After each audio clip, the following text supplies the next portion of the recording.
नमस्कार मित्रांनो. तर पुन्हा कर्तव्य आहे या मालिकेच्या आजच्या भागात आपल्याला पाहायला मिळते की शार्दूल बाहेर येऊन बसतो. लाईट आलेली असते. तेव्हा तो म्हणतो की अरे लाईट आली, आपण आपल्या राहिलेल्या पार्टीला सुरुवात करूया. तेव्हा तो म्हणतो अरे सगळे आले, वसुंधरा वहिनी कुठं राहिल्या. तेव्हा जयेश म्हणते हे तिला सवय आहे गायब व्हायची, तू नको तिच्याकडे लक्ष देऊ, चला आपण पार्टीला सुरुवात करू. म्हणून ते आपल्या पार्टीला सुरू करतात. तेवढ्यात वसुंधरा आपल्या मेणबत्त्या घेऊन बाहेर येते. बाहेर आल्यानंतर शार्दूल त्या मेणबत्त्या ठेवतो, तिला हाताने पकडतो आणि आकाशजवळ नेऊन उभा करतो आणि म्हणतो की चला आपण राहिलेल्या पार्टीला सुरुवात करूया. असं म्हणून परत पुन्हा एकदा तो पार्टी सुरू करतो. सगळेजण खूप पार्टी करतात. पार्टी करून झाल्यानंतर सगळे खूप दमतात. सगळेजण आपापल्या घरी निघालेले असतात.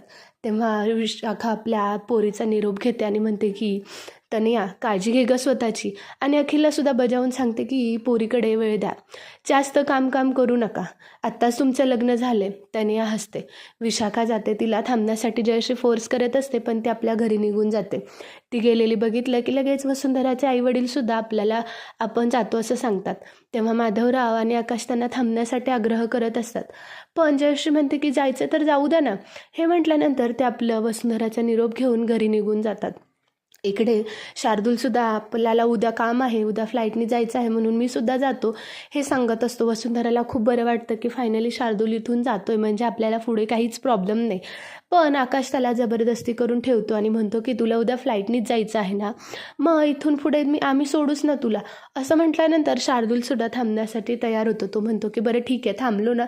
मी एकदा एका ठिकाणी फिरायला गेलो होतो, तिथल्या बेटावरच्या लोकांनी मला एक ड्रिंक दिलं होतं, इतकं ड्रिंक छान होतं, आजपर्यंत तेच माझं फेवरेट आहे, आज मी तुम्हाला ते प्यायला देणार.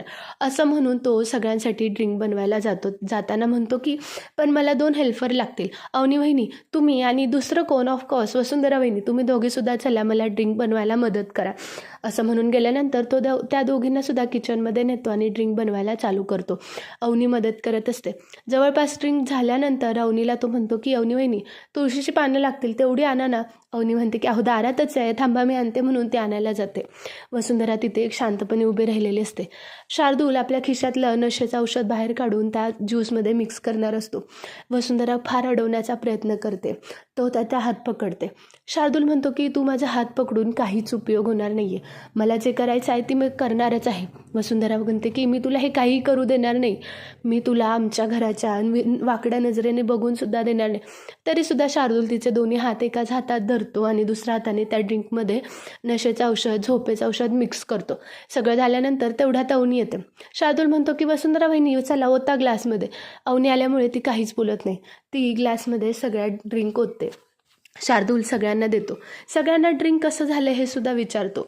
सगळ्यांना ते आवडतं. लगेच पिल्या सगळ्यांना झोप यायला लागते. सगळेजण आपल्या रूममध्ये जातात. वसुंधरा ते पीत नाही, तिला फारच आवडत नाही म्हणून आकाशसुद्धा तिला फोर्स करत नाही. शार्दूललाच पी म्हणत असतात पण तो सुद्धा आपल्याला नको, आता मला रिॲक्शनच बघायचं आहे म्हणून तो काहीच ड्रिंक पित नाही. सगळेजण पितात आणि झोपायला जातात. वसुंधरा आकाशला जागं ठेवण्याचा खूप प्रयत्न करत असते पण आकाश नाही आज नाही, उद्या बोलू असं म्हणून तो झोपायला जातो. शार्दूल म्हणतो की वसू काय करायचं आहे ते कर, अर्ध्या तासात तुझं अख्खं घर झोपलेलं असेल असं म्हणून तिला धमकी देत असते. ते आकाशला लिंबू पाणी बनवून घेऊन जाते. आकाशला लिंबू पाणी देते.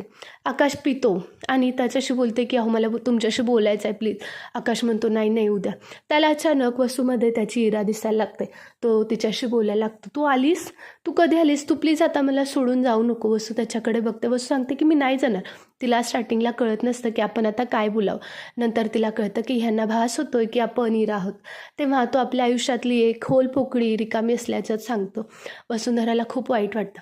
आकाश बोलतच झोपतो. वसुंधरा बाहेर येते तर शार्दूल तिच्याशी जबरदस्ती करण्याचा प्रयत्न करतो. तेव्हा तो सांगतो की वसू तुझ्याकडे अर्धा तास आहे, काय करायचं आहे ते कर. माझ्या खोलीत तुला टाईमला आलंच पाहिजे, नाही तर परिणाम खूप वाईट होतील असं तिला धमकी देत असतो. इकडे आईवडिलांना वसुंधराची खूप काळजी वाटत असते.